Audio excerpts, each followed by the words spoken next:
नमस्कार दोस्तों, मैं पुष्पेंद्र आप सभी का स्वागत करता हूं आप सबके अपने चैनल टॉप गुरु में। फ्रेंड्स, आप जैसा कि सभी लोग जानते होंगे कि आपकी जो है तो वैकेंसियां रेलवे में बहुत ही अधिक आई हुई हैं। और वो कौन सी वैकेंसियां हैं? जीडीसीई की। ठीक है, जीडीसीई की जो है तो वैकेंसियां आ चुकी हैं आपकी। और इसमें दोस्तों कौन कौन अप्लाई कर सकता है और इसकी जो है तो क्वालिफिकेशन क्या है, यहाँ पर सब इसके बारे में, एज रिलैक्सेशन क्या है, सब यहाँ पर चर्चा करेंगे लास्ट में। ठीक है, तो सबसे पहले यहाँ पर आप देख सकते हैं कि आप यहाँ पर साउथ ईस्टर्न सेंट्रल रेलवे ने एक नोटिफिकेशन जारी किया है। और उनने बोला कि यहाँ पर जो जीडीसी यानी कि जो जनरल डिपार्टमेंट कम्पिटिटिव एग्जाम के तहत जो आपकी वैकेंसियाँ आई हैं, वह दोस्तों आप उसका जो यहाँ पर ऑफिशियल वेबसाइट यहाँ पर जारी किया गया है, पब्लिकेशन कब हुआ है? 18/7 को। ठीक है, और यहाँ पर ओपनिंग डेट यानी कि रजिस्ट्रेशन कब से होंगे आपके? रजिस्ट्रेशन डेट आपकी 22/7/2023 है। ठीक है, यानी कि कल से ही आपके जो है तो फॉर्म फिल होने वाले हैं 22 तारीख से। और क्लोजिंग डेट भी यहाँ पर दे दी है उनने कि 21/8/2023 की यहाँ पर क्लोजिंग डेट है। और आगे पढ़ते हैं। आगे यहाँ पर दोस्तों सब कुछ दिया है और यहाँ पर आप देख सकते हैं कि online application for general department competitive exam. तो यहाँ पर बोला गया है कि रेलवे रिक्रूटमेंट सेल यहाँ पर सारा दिया हुआ है। And eligible employee railway recruitment cell. ठीक है, यहाँ पर देखो, यहाँ पर क्या बोला गया है? Expected RPF RPSF of south east central railway of fielding. ठीक है, यानी कि यहाँ पर ALP and technician and junior की यहाँ पर वैकेंसियाँ निकली हैं जीडीसी कोटे की। ठीक है, और यहाँ पर जीडीसी कोटे से दोस्तों यहाँ पर टोटल जितनी 100% वैकेंसियाँ होंगी, तो उसमें से दोस्तों आपकी 25% इसी के माध्यम से भरी जाएंगी। ठीक है, यानी कि जो पहले से रेलवे में एम्प्लॉय है, तो वह दोस्तों 25% वैकेंसियों को वह अपना जो है तो उसी से जीडीसी के माध्यम से ही फिल कर पाएंगे। ओके, चलिए दोस्तों आगे बढ़ते हैं और देखते हैं कि आगे क्या क्या इंपॉर्टेंट चीज़ें हैं। सारी वीडियो को लास्ट तक देखना, आपके सारे डाउट क्लियर हो जाएंगे। अब देखो फ्रेंड्स, यहाँ पर पॉइंट नंबर 2.0 बोला गया है। यहाँ पर बोलता है कि इम्पोर्टेंट इंस्ट्रक्शन ऑनलाइन रजिस्ट्रेशन। ठीक है, यहाँ पर ये दिया हुआ है कि कौन कौन से यहाँ पर लोग एप्लीकेशन में यहाँ अप्लाई कर सकते हैं। तो candidate should be a regular employee, यानी कि वह दोस्तों रेगुलर एम्प्लॉय होना चाहिए। और यहाँ पर 2 ईयर सर्विस देना चाहिए उसको, यानी कि रेलवे में वो अगर उसकी दोस्तों वो 2 साल तक उसने सर्विस दी है, वही व्यक्ति ही केवल वह यहाँ पे जीडीसी के लिए एलिजिबल होगा। ओके, यानी कि दोस्तों आप सभी लोग जानते होंगे कि जो एनटीपीसी आपकी हो गई, एनटीपीसी या फिर ग्रुप डी जो है। ठीक है, तो ग्रुप डी के बच्चे जो अभी वैकेंसी आई थी ना 2019 में, तो उनकी अभी तक ज्वाइनिंग चल रही है ना। और जिनकी ज्वाइनिंग भी हुई तो 2022-23 में हुई है, तो मानी कि उनका जो है तो अभी 2 साल कंप्लीट नहीं हुए, यानी कि जो अभी नई जो भर्तियां हुई हैं एनटीपीसी और ग्रुप डी के माध्यम से, तो वो बच्चे यहाँ पर अप्लाई नहीं कर पाएंगे। ठीक है, यहाँ पर बोला गया, साफ साफ लिखा है कि 2 साल यहाँ पर सर्विस वो किया होना चाहिए रेलवे में।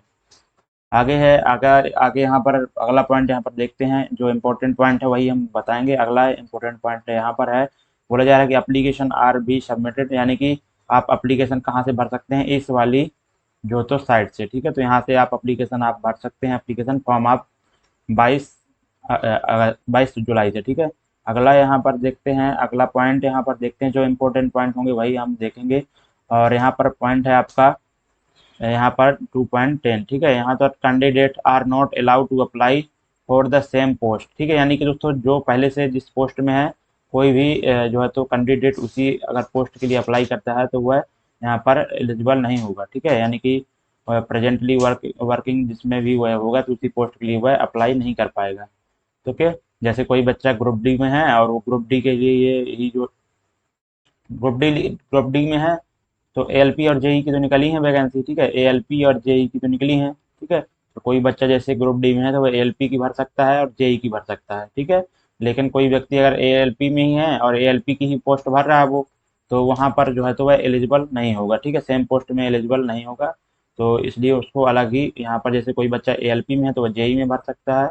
ठीक है, और ग्रुप डी में है वो तो एएलपी और जेई दोनों में भर सकता है। इस तरह है।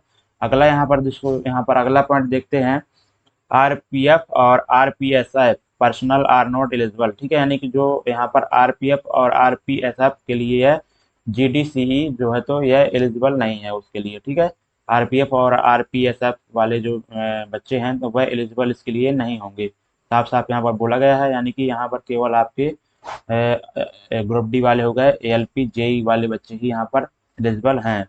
अगला पॉइंट यहाँ पर देखते हैं, बोला जा रहा है, अगला पॉइंट यहाँ पर देखते हैं। अगला पॉइंट जो इम्पोर्टेंट है देखते हैं अपन, बैंड आइटम। ठीक है, तो बैंड आइटम यहाँ यानी कि जब दोस्तों आपका एग्जाम होगा तो यहाँ पर आपको क्या क्या नहीं ले जाना है, ये सारा यहाँ पर इंस्ट्रक्शन दिया हुआ है, तो आप इसको अच्छे से पढ़ लेना। ठीक है, अगला जो यहाँ पर पॉइंट पढ़ते हैं अपन, स्टेट ऑफ। ठीक है, यहाँ पर देखो एग्जाम यहाँ पर कैसे हुआ है, यहाँ पर बोला जा रहा है कि there there shall be signal stage. ठीक है, यानी कि सिंगल स्टेज होगा, यहाँ पर केवल एक ही पेपर होगा, कंप्यूटर बेस्ड टेस्ट CBT और फॉलोड बाय एप्टीट्यूड टेस्ट। ठीक है, तो यहाँ पर ये चीज़ होगी। कॉल लेटर के बारे में बताया गया है, कैसे कहाँ पर आप प्राप्त कर सकते हैं। और अब आपका एज लिमिट के बारे में हम चर्चा करते हैं। ठीक है, एज लिमिट दोस्तों ये बहुत ही इंपॉर्टेंट चीज़ होती है कोई कोई भी वैकेंसी के लिए, इसको देखिए आप। ठीक है ना, तो एज लिमिट आप देखिए, तो यहाँ पर क्या दिया है आपका, देखो यहाँ पर आपसे बोला गया है कि जो एज ग्रुप है यहाँ पर, और कट ऑफ। ठीक है, date of birth including indicate below. Okay, तो लोअर डेट ऑफ बर्थ यहाँ पर आपकी कितनी होनी चाहिए, इतनी। ठीक है, इससे कम नहीं होना चाहिए, मतलब इससे ज़्यादा नहीं होना चाहिए। और अपर डेट ऑफ बर्थ आपकी यहाँ पर UR के लिए 18 से 42 है, और यहाँ पर OBC के लिए इतनी है, और SC ST के लिए 18 से 47 वर्ष का होना चाहिए बच्चा। ओके, अगला यहाँ पर पॉइंट आप देख सकते हैं कि अगला पॉइंट यहाँ पर सारे जो है तो इंस्ट्रक्शन लिखे हुए हैं, बाकी कोई ज़्यादा वैसे इंपॉर्टेंट नहीं है, बाकी आप चाहें तो पढ़ भी सकते हैं। अब हम दोस्तों रिक्रूटमेंट प्रोसेस के बारे में पढ़ लेते हैं। तो सबसे पहले हम पढ़ते हैं ALP एंड टेक्नीशियन के बारे में, यहाँ पर ALP और टेक्नीशियन की पोस्ट के बारे में।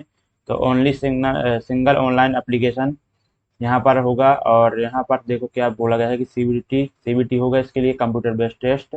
और यहाँ पर दोस्तों 2 पार्ट में पेपर होगा, the CBT shall have 2 part. ठीक है, यहाँ पर 2 पार्ट में लिखा है, और यहाँ पार्ट A और पार्ट B होगा।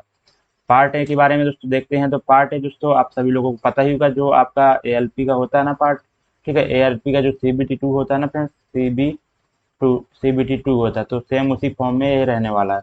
ठीक है ना, तो यहाँ पे पहले पार्ट में दोस्तों 90 मिनट का टाइम आपको मिलेगा, और 100 यहाँ पर 100 क्वेश्चन यहाँ पर रहेंगे। ठीक है, और जो यहाँ पर PWBD का व्यक्ति है, बच्चा है, तो उसके लिए कितना टाइम रखा गया है, 2 घंटे का।